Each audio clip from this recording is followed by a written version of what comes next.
For member statements today, we will hear for the members representing the districts of Cape St. Francis, Humber-Bay of Islands, Stephenville-Port, and Mount Pearl-Southlands, starting with the honourable member for Cape St. Francis. Thank you very much, Mr. Speaker. I rise in this honourable House today to congratulate a young student from my district, Brooklyn Nichols from Poochco. Brooklyn is a grade 4 student in Miss Collins' class at Cape St. Francis Elementary. For the past 14 years, Heritage Newfoundland has sponsored a poster contest highlighting heritage places in our province. Students from grades K to 12 are to create a poster to show why the local heritage is important to them. This year, Brooklyn was the overall and elementary winner. Her poster was the boat launch in Poochco, which has been photographed and painted many times. And I have to say that Brooklyn's version was one of the nicest I've ever seen. As a winner, Brooklyn received an iPad. Her school received $500. And I am sure that her family and friends are very proud of her. And she has an obvious love for her community in which she's growing up in. I ask all honourable members to join with me in congratulating Brooklyn Nichols for winning this year's Heritage Week poster contest. The honourable member for the district of Humber-Bay of Islands.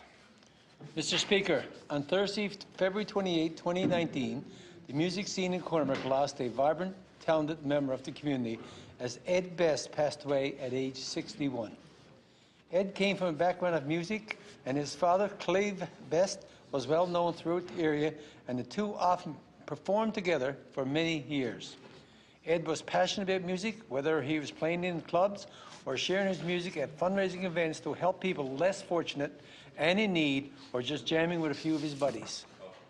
Most recently, Ed was concerned about others with cardiac care conditions, and true to his personality, he became a strong advocate for better cardiac care in Cormac, wanting to make sure that those people in worse situations than him would be looked after.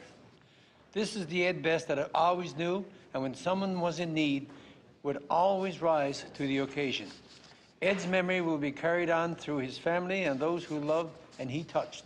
Mr. Speaker, I ask all members to join me in extending our deepest sympathies to Ed's wife, Linda, his children, Krista, Shannon, Sarah, and Stephanie, his 6 grandchildren, and to his many friends and fellow entertainers. The music in heaven today just got a bit better.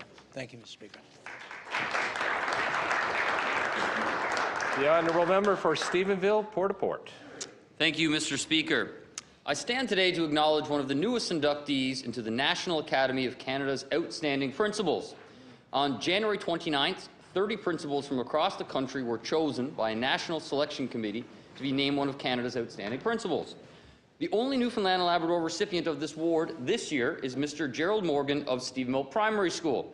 He will now join the ranks of over 500 administrators who have received this honour since its inception 15 years ago.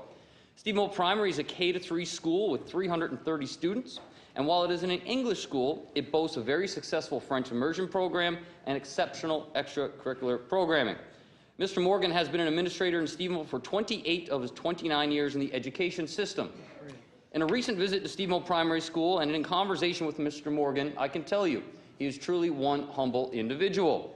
When asked his thoughts about the award, he immediately acknowledged and credited this prestigious achievement as a testament to the team effort from his tremendous staff and students at Stephenville Primary, as well as the community as a whole. Mr. Speaker, I ask all members to join me in congratulating Mr. Gerald Morgan, one of Canada's most outstanding principals. Hear, hear.